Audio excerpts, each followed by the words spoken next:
I think if you could bring just two words with you, let them be curiosity and belonging.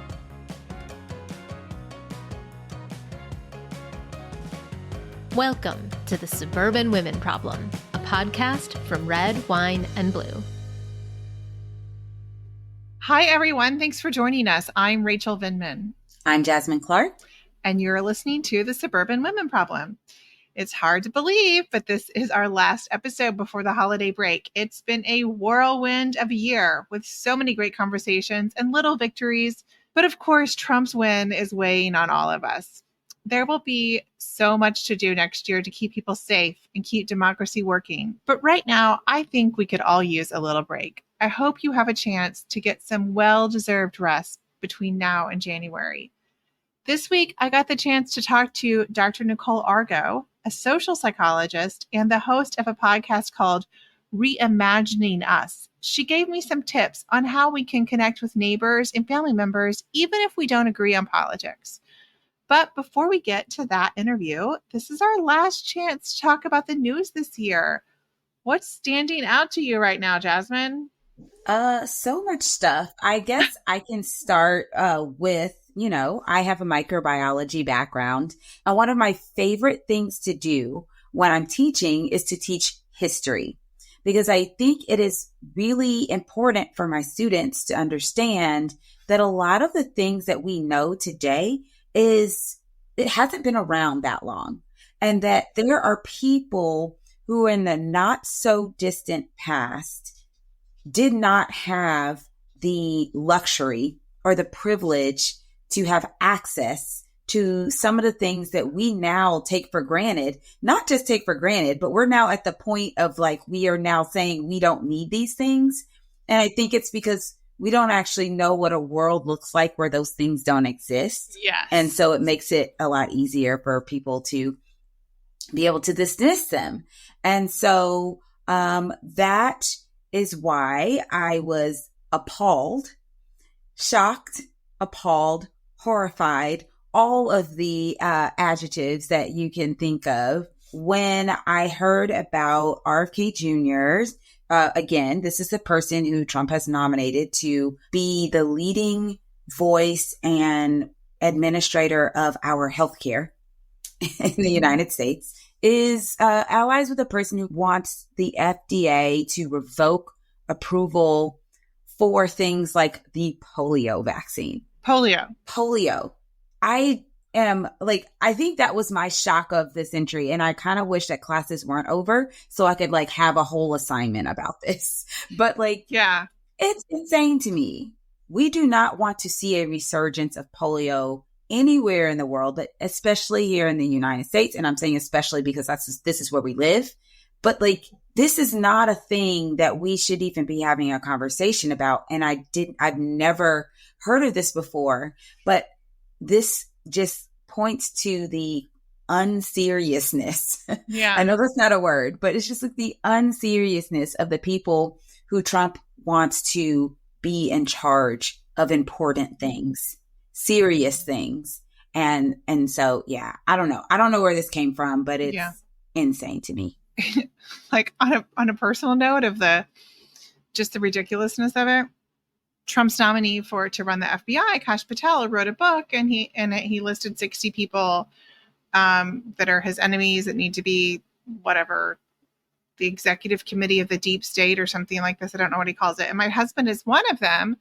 But even that is more based in something, even if I think it's wrong and unhinged, and that has more of a basis than the polio vaccine of saying we're going to it's one thing to say, hey, we're going to make it optional for schools or we're going to do something like this, but they want to revoke the approval for it to be used. So you will not have a choice. If it's not approved by the FDA, then maybe your insurance won't pay for it. Maybe doctors will just stop giving it. Yeah, maybe they'll stop giving it because they could be sued for malpractice. If the FDA doesn't approve it and doesn't give it authorization to be used, then there will be physicians that won't administer it because of that. So there are huge implications here. It's not like you're going to have a choice. Exactly. I had family members, both my grandfather and grandmother had siblings who had polio as children, and they had, I think it's a syndrome or whatever. They had complications from having polio when they were children. And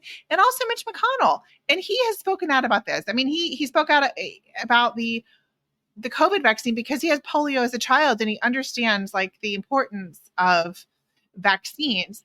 But, I watched a couple of wellness mom videos on TikTok. So I guess, there's two sides to every story, Jasmine. Do your own research. Oh my gosh. And that's really what we're fighting. Yes, disinformation. Is that, yeah. I mean, like we're on the same side as Mitch McConnell here. And oh my goodness, the absurdity of like not wanting the polio vaccine, which by the way is an oral vaccine. It doesn't even require a shot. But I have been in communities when I was very young, but I'm in my 20s, where there were vaccine campaigns. I've worked with NGOs that, were vaccination programs. And when I say there's nothing new under the sun, I mean it, because the same things, the same tactics that they're using right now in our country are the same things that were used. Like, oh, you don't know what's in it. They could be trying to poison you. They're trying to cause problems in our children to make people dependent on this government or that government or so they can control you. It is a variation on theme. Right. It's really, really bad. I mean, I think what it boils down to is disinformation and misinformation to me is the biggest threat to literally everything. I would say democracy, all these different things, all the big things. If we are able to sow disinformation, distrust of good information, all at the same time, then we are able to destabilize pretty much anything. Yeah, and I think there are a lot of people out there that recognize that. And they've been using this as a tactic. They've been practicing. I think this election was a very good data point for them of just how effective misinformation and disinformation can be in moving, minds. Well, speaking of misinformation and disinformation, did you see that ABC is paying Trump $15 million because George Stephanopoulos said that Donald Trump is a rapist, and Donald Trump sued ABC, and ABC has settled for $15 million. I'm really curious about this because number one, Trump is a public figure. Number two, there was a trial and the judge did say that. And number three, how does he prove damages? Because he won the effing election. Like he won. Like where are the damages? He didn't lose anything. Like we were texting about this last night. I do not understand. It is something that is so mind-boggling to me that I'm really having a hard time with. And, we have had a lot of conversations about the media on this podcast. And we have not given the media a pass when they do things that, don't seem above board. And we also recognize the importance of a good, healthy media that is able to report authentically and honestly, wherever we are in that spectrum. However, I think that right now, everyone is operating out of some sort of fear. That's the only thing I can think of. Like outside of that. But he's never going to go on ABC. Yeah. Like, what are you afraid of? What is he going to do? It's like, it is silly to capitulate in this way. And I guess that's what gets me of like all these people who are, I mean, we use the term obey in advance. It's because, if you haven't heard it, it's because one of the rules of authoritarianism is don't obey in advance. Don't give them what they want before they ever ask because you're afraid of it. It just seems so pointless. It's right. Like you give them $15 million. So it's a tacit statement. Yeah, I was wrong, because why else would you pay $15 million? I mean, unless you are admitting guilt somewhere. And then he uses that forever, just like he was named Times Person of the Year. And then people are saying, oh, it doesn't matter because the Times Person of the Year is the most influential person, good or bad. And Hitler was chosen and blah, blah, blah, blah, blah. But you see the way he uses it. He uses it as, oh, look, I'm Times Person of the Year. And, and like, it has this big splashy press conference and talks about it nonstop. Just like when WAPO and LA Times didn't endorse them. And they're like, we're not going to endorse anyone. What does Donald Trump say? They hate Kamala Harris so much that they won't endorse her. Right. You already know they hated me, but they hate her. So he makes a meal of it, even when it's not something, everything. And this is like, don't give him this ammunition, because the way it's then misinformation, disinformation, right? The way it's then translated and told to his supporters is they see it as like a real victory and a win for them. And we kind of need them to not really have wins like this. Correct. And I think that is the problem. Like you said, no matter what the situation is, Donald Trump is going to mix it and mold it into what he wants it to be. Why help? Like, why even help? Why preemptively obeying is exactly that. Why are we even making this easier for him to do? Yeah. And then as far as the whole Times Person of the Year, I don't really have that big of an opinion on that. I will be honest. Like, I don't really care that much about who the Times Person of the Year is. And I don't know that many people who do. I do think that, like, you know, it's a notch on your belt. You get to be like, oh, I got this accolade that I share with, you know, both good people and horrible people. Honestly, I don't really understand the whole Times Person of the Year thing at this point. But the most important part about that whole thing is that he admitted, hey, by the way, I lied. I'm not going to bring grocery prices down. That is not happening. This was in his speech. Yeah. When he was doing his little presser for that, it was a big presser, to be clear. But yeah, he was like, yeah, I need to break it to you gently or not. Yeah, when prices go up, it's hard to get them to come down. But hey, we're going to try. But... And I know Democrats said that. Yeah, that's the part he left out. Democrats said this the whole time. But I say it now because now that I won, you can't, no take backsies. I'm not bringing grocery prices down, guys. Like, if you were concerned about the price of eggs, be concerned because they're not going anywhere. In fact, they're probably going to go up after my tariffs, but whatever. Like, I'm here for the next 4 years. Nothing you can do about it. Like, I really feel like he pulled like a bait and switch on everyone, like in their faces. And then he like basically acknowledges it while also saying, oh, but I'm the person of the year. I'm the most influential. And it's kind of like, yeah, you are. You influence people to actually believe your lies, despite what economists said, despite what like literally everyone said. Donald Trump said he can lower prices. He's going to make the economy better. And all of a sudden, everyone was like, yeah, Donald Trump is the answer. And I just... Again, disinformation. I feel like this is a little theme in every little thing that we're... Yeah. No, it's going to be every day. It is easy to sow disinformation and distrust in people who are hurting. Because when people are hurting, it is very easy to give them something, either someone to blame or something to look forward to. People are so much in their like, I am miserable bubble. Yes. That I can pretty much tell you anything. And if it even gives you a little inkling of like, yeah, then now I'm in and now I can tell you anything. And so I think it is a part of a larger thing where we have to acknowledge that, yes, there's disinformation out there. That's like one side of it. But we also have to acknowledge that the people who are receiving that information, where they are mentally, to want something to hold on to.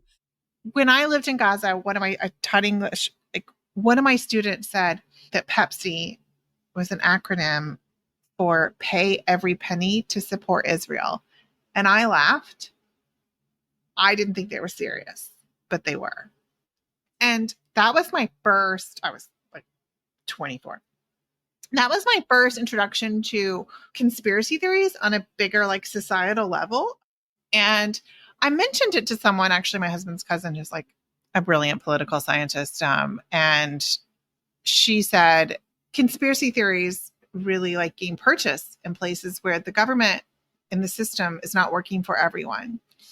It's been very hard to see that in the past 5 years in my country. these are the things that are sort of on my mind as we go into 2025. It's a lot. It's heavy. I think for a lot of us are there, but I do want to just one story that that is really encouraging is that Biden is on track to appoint more Black and multiracial federal judges than any other president. Yes. And I'm telling you guys, this is the work that the Biden administration has done in this area is what kind of lets me sleep at night and comforts me, because these are the people who will be in place to try to circumvent this. But we still have a democracy. Yes, and exactly. These positions are critical. Absolutely. So I think we all have reason, I mean, maybe not all of us, but things we wish the Biden administration had done differently. Yeah. I think it's healthy to criticize even our side, but they've done tremendous good. This has been a really successful administration by anyone's account, and, you know, but not everyone's feeling it. And that's something we have to work on, as hard as it is for us. Right.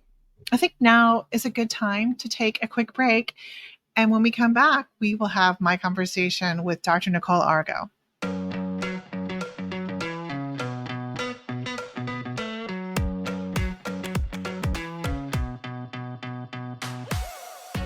The heart of Red, Wine, and Blue is our community. While the results of the presidential election have left many of us feeling isolated, we know we can defeat that and defeat extremism by doing what we do best, supporting each other. With your help, we'll be ready to take action in January and every day of 2025. If you're able, please make a donation now to support our year-end giving campaign. You can visit redwine.blue or click the link in the show notes. We've got this, because we've got each other.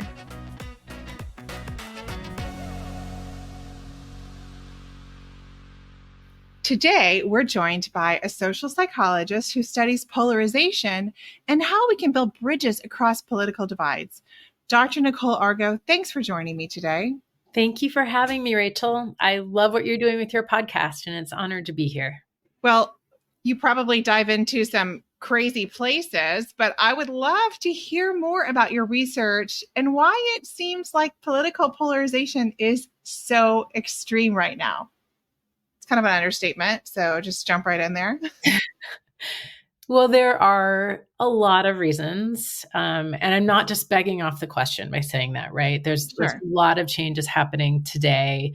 We have a way of looking at that in terms of media, the fact that local news has declined in a lot of communities throughout the country, and therefore people are hearing their news about others in the nation, others that they don't know as coaches of their kids' teams or teachers in their schools, or, you know, seeing them at the grocery store, hearing about how these people feel on politics from pundits or political leaders that might have their own agendas and might want to stoke outrage or showcase the most extreme view from the other side. So I think media has a lot to do with how people are imagining the other side to be and feeling upset about it, right? And not able to humanize it. But then there's so much else going on. Americans are disconnected today more than ever before.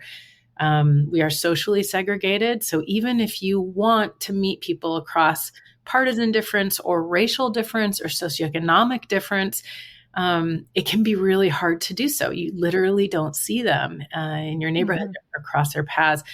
So we have a lot of structural factors. Of course, the uncertainty happening in our politics, in the economy. We had a pandemic. There's AI. There's, all sorts of pressures that democracies around the world are facing. And one of the things that we see, not just in the United States, but everywhere, is this increasing polarization, and even toxic polarization, where groups today, as opposed to in the past, it's not just that they disagree ideologically. So let me start here. Polarization in our history and in our founding was considered to be a good thing. When you bring people with different perspectives together and you listen to each other with forbearance, you learn, you hone your own argument, you start to see other sides, you think of a bigger we, and together you come up with better collective solutions, right? And in business, this means more innovation and more productivity and success. Mm-hmm. And in politics, this usually means, it can mean better governance. Today, what's happening is we have something called effective polarization, where instead of even knowing or focusing on the other argument, we really just don't like the other side, Mm-hmm. and they don't like us. And so it becomes really about feelings, and there's two sides, and we don't know all the range of positions or the thinking on the other side. We just feel like, I don't like that. I don't want that. It's not good.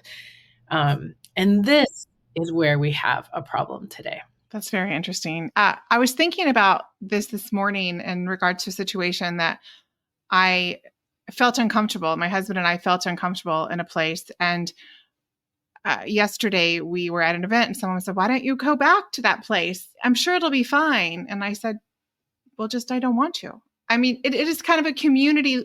It's a community center. And there are many good people there. But I just have no desire to go and be around people who I know don't like me and make me feel unsafe. At the same time, it is hard because I also believe that's a place where ideas are exchanged and, good things can happen. And I think after a long time of going there 3 times a week, some people did get to see us in a different way that they wouldn't see us only on social media or in Alex's case on TV and other things. But once that trust is broken, it's very hard to want to go back and say, I think this is a place where I want to spend my time, because, you have that angst. And I think we can have a lot of those, like one situation where it makes us very hesitant to put ourselves out there. And then we kind of retreat to our corners, and then we see what's going on in the news. And it makes us think, well, I don't want that to happen to me. Whether those things are real or not. I mean, I'd like to think my news sources are legitimate so that those are real stories, but I do know not real stories are out there, are meant to scare and divide people. We're all really feeling the divisions in our country, and your work emphasizes the importance of belonging. As a mom of a middle schooler, belonging is so huge. And when I was preparing for this, I was thinking about her sense of belonging and how vital it is, but it's important for all of us. So how can we foster that sense of belonging when we feel our values are so different than some of our neighbors? Yeah. Well, isn't that is the $1 million question? And I think it is. There's an answer to this maybe in 2 parts. And one of them is the belonging piece of it. And then the others is that feeling that our values are so different. I want us to dig into that a little bit too. But let's start with belonging. Like your daughter is feeling every day when she goes to school, belonging is a human need, right? And we've known that. Like, I remember when I was a kid and we saw Maslow's triangle of human needs, and there's food and there's security, and belonging was right there in the center. But his students actually have published an updated paper where they put belonging at the top, the most important need. And the reason that they do that is because when you don't belong, you're much less likely to have access to food and security and all those things, right? It is an indispensable, thinking way back thousands of years ago, if you're cast out of a tribe, then you face the tiger alone or the winter alone. And that is deeply embedded in our brains and our bodies. It informs almost every decision we make on a daily basis, or how we speak to different people, right? Even what we want, how we go about it. Belonging, while it's not something we think about every second, it is always with us. As a right, we all belong. We are all, like, if we're speaking about humans, we share something in common, that is our humanity, right? So everyone deserves to belong, and we need to belong. We all know it's important intuitively. But also when we talk about it, like in policy, or even, asking me on a podcast where we're talking about democracy, a lot of people think of it, it's like kumbaya. It's this soft, warm, and fuzzy thing. But what I learned when I led a research team to create a workable concept and measure this for practitioners, nonprofits, government folks, all these people who are coming to us and saying, I feel like we need to work on this, but we don't know how to talk about it or how to measure gains. One of the things that we found in a report that came out, it's called the Belonging Barometer, is that belonging is definable, it's multifaceted, and it's actually, I think, a radical concept. It's a high bar. So when scientists talk about it, we talk about it as connection, like your daughter feels connected to her friends or not, emotional connection, inclusion, things like that. But another element is what people call psychological safety. You'll hear this in the business and workplace zones. It's a sense that we're valued even when we disagree, or if we think or talk off the cuff, that we won't be punished in any way for doing so. So we're valued as a person. We're valued for our contributions. We are safe enough to disagree. For you to go to that community center and say something different than what people are saying there, and for them to say, that's really interesting. And you don't feel diminished. And then a third component of belonging is co-creation or agency. That even if I feel connected, even if I feel safe in speaking up, if I don't feel like I'm treated equally, if I don't understand how to influence a system, or I'm not able to influence decisions in that system, if I can't help construct the structures and systems governing my life, then I don't have belonging, right? So those three things, when you think about it, first of all, belonging doesn't happen by default. It has to be intentional when we're designing our spaces. And secondly, I would say even most families don't necessarily score, 5 out of 5 on all of those things. It's hard to do all of that. So being intentional about how we do it becomes important. How can we create spaces where there's multifaceted human connection? It's not just on political views, but on the fact that you own a dog or like exercise or whatever it is. Establishing the norms and the processes. Businesses are really focused on this right now to encourage and reward thinking outside of the box, and that values people for themselves. And then making sure that people have a voice, right, and can influence the system. Those things at the outset of whatever space you're building takes time to think about and put together. So to answer your question, 2 minutes have already passed. Apologies. The definition of belonging itself says that we are all many things. We're not just one value or position, and we can value all of those things. And that when we're exposed to differences, it should help us learn or sharpen our own positions or better understand others by listening to them. And so that's one way to think about belonging and why we might want to strive for that, even with folks who feel really different from us. But a second piece is just how different are folks from us, right? And this goes back to your earlier question about polarization. If we know that we're more likely to hear in the media sort of the more extreme renderings of views that others hold, if we know that we're less likely to know in full dimension people who differ from us, then we also might expect that we misperceive the values and views on the other side. And this is something we're finding in research from everywhere, it seems right now. It's highly replicated. But there's a group called More in Common. You can find them online at moreincommon.org. They show across many issue areas that Americans on both sides of the aisle tend to overestimate the extremity of positions on the other side. What's really hard when we talk about people with different values than us, or different beliefs than us, maybe values also different beliefs, but it's really hard if you see someone with Trump 2024, take back America, or, even things with revenge. For me, that's very personal, the word revenge. But aside from that, you're like, come on. It is really hard to think that's someone I want to talk to and find out what their views are and where we can find common ground, because doesn't seem like that. If I wasn't Rachel Vindman, if I was just someone, I would think I am not going to talk to that person because they seem a little bit unhinged.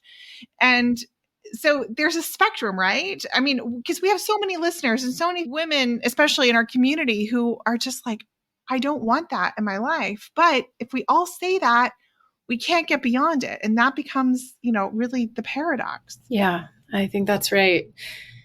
I think, people like John Powell, who just published a book called The Power of Bridging, people who do a lot of this work, Resetting the Table has some great things out on this. They talk about the fact that there are shorter bridges and longer bridges. And in my personal view today, given the divisions in our country, is that we are all called in whatever form we can and we feel comfortable with to bridge, because all of the societal dynamics are not bridging, right? There might be other times in history where societal dynamics supported us in getting to know one another.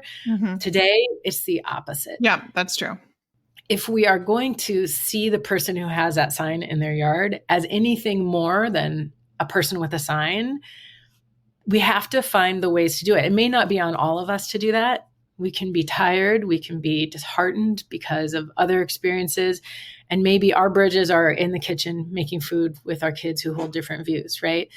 But that once you start the practice of trying to understand rather than persuade someone, yeah, I think it grows, becomes a mindset. And once you sit across from somebody, even someone I may not know they have that sign in their yard, and we start talking about something else, and instead of tell me your position, I say things like, what was your experience with this issue, with immigration, for instance?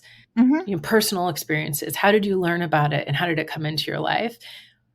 Getting to the values rather than the views themselves, I start to learn so much more about them. Yeah. My husband is really good at this. He just really makes it a point to do it. And I overhear some of his conversations and I'm kind of in awe. But also, everyone on our street knows who he is. And most of them are Republicans and they're friends, like legitimately, okay, acquaintances, but good acquaintances. Like you could call this person in the middle of the night if you had a leak and you're like, what do I do? Or there was something, but it's because you find the common ground. And that is really, it is really, really valuable. Well, okay, aside from your neighbors, like get a little closer to home. It's the holidays. We're going to see people in our family. How do you recommend, like what strategies do you recommend for navigating polarized conversations, without losing hope or patience? I think this is on everybody's mind and has been since Thanksgiving, right? Yeah. So actually, I think it's pretty simple. I think if you could bring just two words with you, let them be curiosity and belonging, right? That you set a tone, a human tone. Welcome. We're so excited to have you. And almost every moment of the day, it's emergent conversation. You can't plan it out. It's not a bad idea. I actually saw an article about table prompts, which I never have done at dinners before, but we brought some out for our Thanksgiving gathering. Simple prompts like, what is love? Or what is the commitment you have that it might be time to let go of? That's a David Brooks one. Or any just human question that people can go to if they run out of topics or they want to diverge and talk about something else. Yeah. But also to set a tone, to get people thinking about really, where's a place that you felt belonging in the last month? Where do you feel belonging right now? Getting people to connect on real and human things. But if it does, if a political conversation is in process, again, people, not positions, values, not views. So what are the stories? So there's something, I have a group locally where we do work on communicating across differences. And we start with listening to understand versus persuade. So flipping the switch to understanding. And then it's deep listening, which there's an exercise that's called SAVE. It stands for stories, actions, values, and emotions. So whatever someone's talking about, whatever the political issue, et cetera, what are their stories with that? Personal stories. What was their inroad to that issue, their personal experience? What are the values behind that experience? What are the emotions they feel? Go to the human. We don't need to solve political problems at our tables, but we will connect on those values. We will understand where someone else has a feeling that is hard, or these days after the election, I also see so much hope and excitement in members of my family who have felt, in their words, humiliated and excluded for a while. And while my own positions might be a little different and my feelings could be different, I want a world and a country where no matter who's elected, everybody feels included, right? And so how do we go there? You recently started a podcast of your own called Reimagining Us. Can you tell us more about that?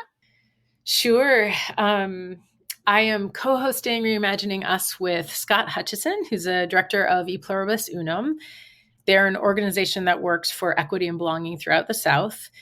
And Reimagining Us is really its title. It's saying America right now, us as America. I love the title. Yeah, that's great. Municipal leaders, but in our communities, we're focused on really the community. Who can we be? Who are we? Do we know each other? How do we connect? How do we think differently about who we are as communities? And so we're really focusing on people who want to connect and collaborate across differences, but don't know how. Going back to our earlier conversation, and I've worked with EPU for a few years now. We've done a lot of research, and one of the things that we find is most people want to connect across difference, but they hold back. They're not quite sure what to do if it's going wrong. They've seen all those stories you talk about, the stories where people got canceled, it exacerbated conflicts, et cetera. They don't want to do that in their own lives. They might be too tired. They don't know how. So we really, we designed this after national survey research also showing that Americans, 2/3 of Americans are exhausted by politics and they want a more collaborative way forward. But how could we bring that to them? So we have the first 4 episodes unpacking the problem of our divisions today, polarization and us versus them, challenges we'll face in the next decades. And then we have 4 episodes into solutions, like how to foster connections, belonging, bridging, pluralism. Perfect. All the things. Yeah, it's just a one-stop shop but it is good to think about those things, because I think when you listen to it and you hear something like that in a podcast conversation form, it's also conversation or thought prompts rather than conversation, but thought prompts for yourself. Like, how can I plug in? How can I do this? And so it's a good exercise, because look, if we want things to be better, we have to be part of the solution too. Well, it has been really great talking to you, but before we let you go, we like to ask our guests some rapid fire questions. So are you ready for that? I'm in. Okay. Is there a book you've read recently that gave you insight into community or democracy? Hari Han's Undivided just came out. It's amazing. It's an ethnography, easy to read, fun to read, about a largely white megachurch in Cincinnati, Ohio, where members take a racial equity workshop and decide they want to spend some time working on this as a community, a church community. And then it follows a Black woman, a white man, and the workshop's co-founder, a Black pastor at Crossroads, this church. So she really looks at how they form friendships, ask questions, challenge one another, shift their politics. There's a divorce in there. There's all the things. But the bottom line is that this work and social change generally cannot happen outside of relationships. Oh, that sounds fascinating. I'm adding it to my list. That sounds great. Do you have anything exciting planned for the holidays? I traveled a lot this year, and so my excitement is I want to bake cookies and watch movies and Perfect. be with the That's very family. exciting. Yeah. Very exciting. What's one daily habit that helps you stay hopeful about the future? My husband and I meditate for a few minutes every night, either on a reading that just inspires and focuses us, or just straight up meditation, and that's pretty energizing. I love that. Where can our listeners go to learn more about you and your work?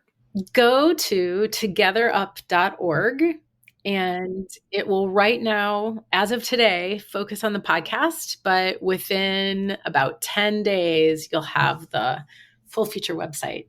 Exciting. Thank you so much for joining us. This is a lovely conversation, and I think our listeners will really get something out of it. I'm so glad. It's been a real pleasure. Thanks for having me, Rachel.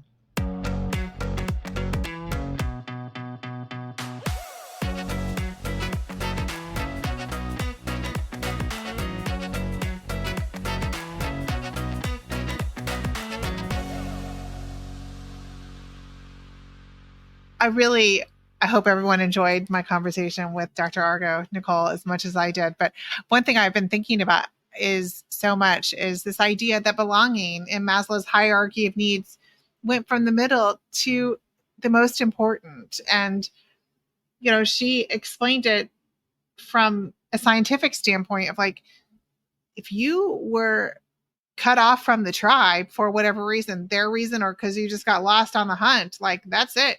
You don't get food, you don't get shelter. So there's like a deep ingrained like need to belong because it is how we survive. And so this idea that we want to belong, we want to be part of something, that explains a lot of the behavior that is so hard for many of us to understand in people who support Donald Trump. And what's interesting to me about that is I wonder how much the COVID pandemic helped them to recognize that maybe the Maslow's hierarchy of needs is out of order a little bit, and we need to recognize that isolation and not belonging is not something that we are as humans are built for, which is why when we were all stuck in our homes, we found a way to still create community, and we're still using those methods now.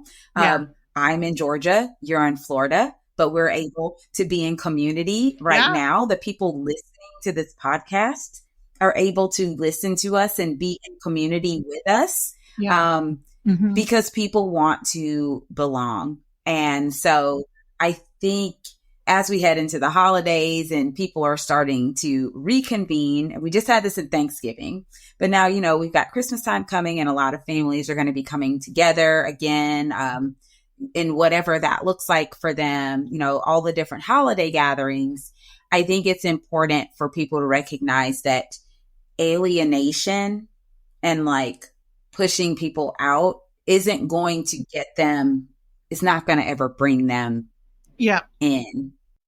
Well, we're going to do something. It's just Jasmine and I today. So it's the end of the year. So we're going to give 2 toasts to joy. What are your 2 toasts to joy this week? Actually, so my 2 toasts to joy are my children have been absolutely amazing. Aww. My son is a freshman in college. So first year of college, first semester of college. He is a COVID kid. What I mean by that is his freshman year of high school was 2020. COVID on the computer, and his first 2 years of high school were pretty much like on the computer or some type of hybrid situation. Mm-hmm.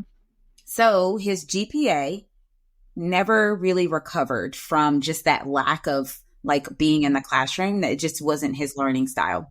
He got into college anyway. Go Morgan State Bears. He got into college, and my son is on track to get a 3.8 GPA, 3.7 or 3.8 GPA, depending on how those last couple of grades flesh out. He was like, Mom, this is the highest GPA I've ever had in my life. He's like, this is so amazing. And he is loving college because of it. And so I'm very, very proud of him. So Shout out to my son as well. My daughter has been playing basketball and she has been dominating on the court. She's in 10th grade, but watching her play basketball is something that really just makes my heart smile because I can just tell like she's really super into it. But also she made one of the highlight reels on some little app or website or something. And so that made me really happy for her. So those are my, like, I guess that's 1, 2, I don't know. Yeah. And then my toast to joy to the country, to everyone who is listening. My toast to joy is that regardless of how this election turned out, and regardless of, the fact that we are now about to enter into some very troubling waters, the community that we have established is so important to me. And I really think that we should not take for granted that bad things happened, but we had some small victories as well. And we did that in community together. And so my toast is to the people in the Red, Wine, and Blue community, our listeners on the podcast, people who are listening from Lilburn, Georgia, and all, some of my supporters that are listening to the podcast as well. Thank you for an amazing year and for sticking it out through the good and the bad times. Yes, hear, hear. All right. Your turn, Rachel. Well, my personal toast to joy is I lost a significant amount of weight this year from my heaviest, which was a number of years ago.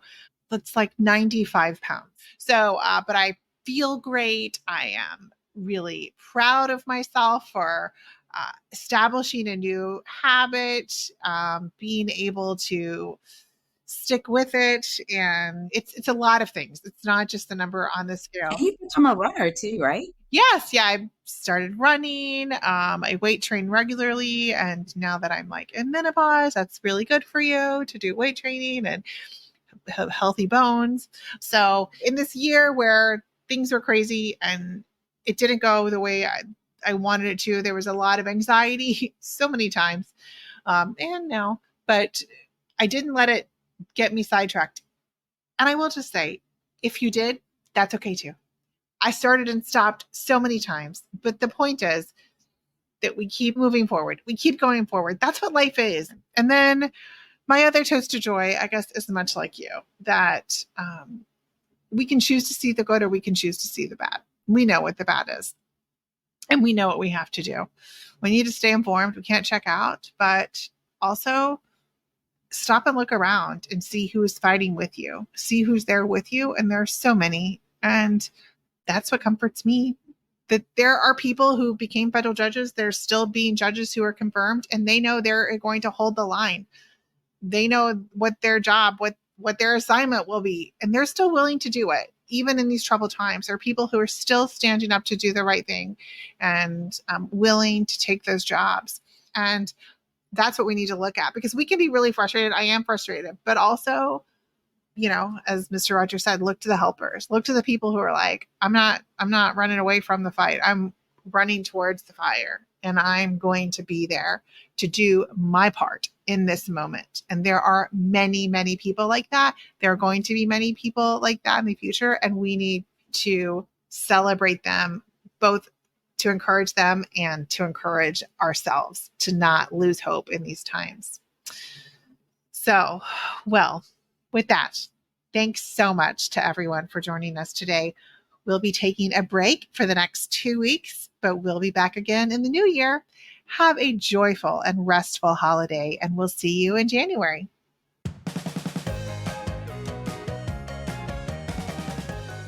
The Suburban Women Problem was created by Red, Wine, and Blue.